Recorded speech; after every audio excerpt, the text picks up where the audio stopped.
hasi zinetenean, izugarrizko gune eharra ditu ezuela den artean, eta guri bat disfrutatzen daratzen zaiguna ez. Eta Manolo bera, lehenengo entzun zuenean, pixkat shock egoera bat bizi izan zuen.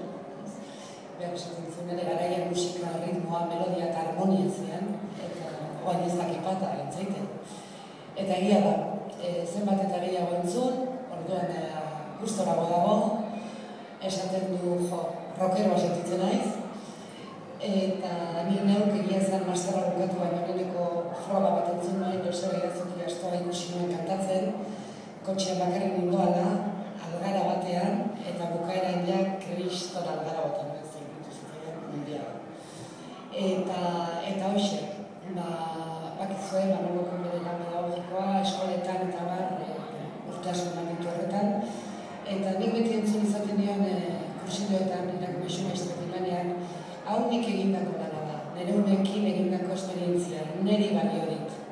Zuei, horrela seguruenik ez dizue balioko, baina nire baimen guztia dituzue, behar dituzuen aldaketak egin, eta orduan izango da zuena. Eta nik uste, hemen dauden parte hartu duten musiko guzti hauek hori egin dutela, ez?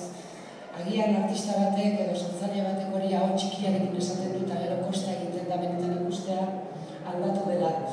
Baina iruditzen zait izugarrizko transformazioa, Venezuela kantei, freskoa dela, eta besteik ez, eskerrik asko bidea guztiok eta zuek ere aukera dizuen disko horretaz disfrutatzeko.